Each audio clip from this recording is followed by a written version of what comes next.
नमस्कार दोस्तों, मेरा नाम अभिजीत और हमारे इस YouTube चैनल पे आप सभी लोगों का स्वागत है। दोस्तों, बात करते हैं दूरदृष्टि को लेकर, जो एक बहुत इम्पॉर्टेंट चीज़ होता है हर एक सफल व्यक्ति, कामयाब व्यक्ति के जीवन में। अगर आपका नज़रिया दूरदृष्टि वाली नहीं होती है तो आप कभी भी कामयाबी बड़ा नहीं ले सकते। इसके लिए एक कहानी मैं आपको सुनाना चाहूँगा। एक बहुत अच्छा परिवार होता है भरा पूरा, जिसमें मुखिया के तौर पे माताजी और पिताजी होते हैं। उन पिताजी का 3 लड़का होता है और तीनों लड़के शादीशुदा होते हैं, यानी कि घर में 3 बहुएं भी होती है। मुखिया जी का उम्र हो जाता है, जो घर के बुज़ुर्ग होते हैं।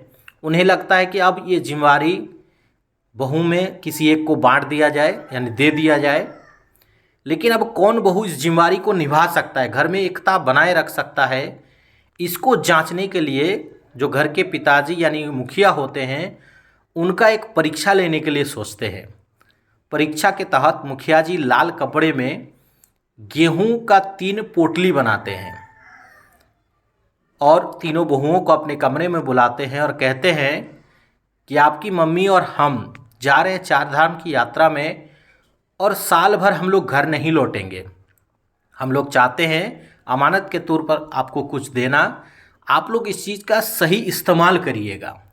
और ये कह के तीनों पोटली 3 बहुओं को दे देते हैं। तीनों बहुएं माता पिताजी का आशीर्वाद लेके घर पे चले जाते हैं और जाके उस पोटली को खोलते हैं, जिसमें होता है अनाज, गेहूँ। पहली जो छोटी बहू होती है वो सोचती है कि ये गेहूँ का सही इस्तेमाल क्या हो सकता है। ये सोच के साथ वो क्या करते हैं, उसका आटा बना लेते हैं। दूसरी जो मंझली बहू होती है वो सोचती है कि माताजी ने पिताजी ने बोला है कि इसका सही इस्तेमाल, तो सही इस्तेमाल यही हो सकता है कि क्यों ना इसको पूजा के स्थान पे रख दिया जाए। और उन गेहूँ को पोटली के साथ पूजा के स्थान पे पूजा घर में रख दिया। जो बड़ी बहू होती है वो सोचती है कि इसका सही इस्तेमाल क्या हो सकता है। ये सोच के साथ वो गेहूँ को खेत में बो देते हैं। धीरे धीरे वक्त गुजरता है, साल भर कंप्लीट हो जाता है। फिर मम्मी पिताजी घर लौट के आते हैं 4 धाम का यात्रा पूर्ण करके, और फिर उन तीनों बहुओं को अपने कमरे में बुलाते हैं और बोलते हैं कि मैंने जो अमानत के तौर पे पोटली दिए थे वो कहाँ है। छोटी बहू जो होती है वो जवाब देती है कि पिताजी आपने सही इस्तेमाल बोला था, इसलिए मैंने उनका आटा बना लिया और हम लोग खा लिए उस आटे का रोटी। मंझली बहू से जब पूछा तो उसने बोला पिताजी मैं उसको अभी भी संभाल के रखी हूँ। फिर पूजा घर से उसको लेके आया अनाज को, लेकिन वो अनाज कीड़ा खा चुका था, डैमेज हो गया था। बड़ी बहू को जब बोला तो बड़ी बहू ने पिताजी को एक चाबी पकड़ाया, बोला पिताजी आप जो अनाज दिए थे वो तो मेरे पास नहीं है, लेकिन उस अनाज से मैंने और अनाज उगाए और आप अपना अनाज वहाँ से जाके चुन लीजिए कौन आपका अनाज है।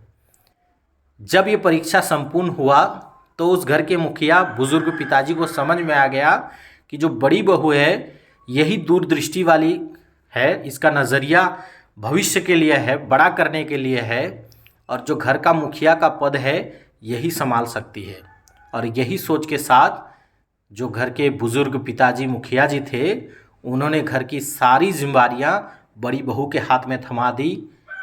दोस्तों, इस कहानी का सार ये है कि अगर आपका सोच बड़ा है, आप दूरदृष्टि भविष्य के लिए सोचते हैं, तो आपको हर वो एक चीज़ मिलना शुरू हो जाएगा जिसके आप लायक हैं।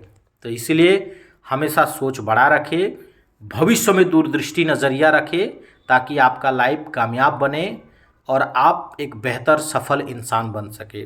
धन्यवाद।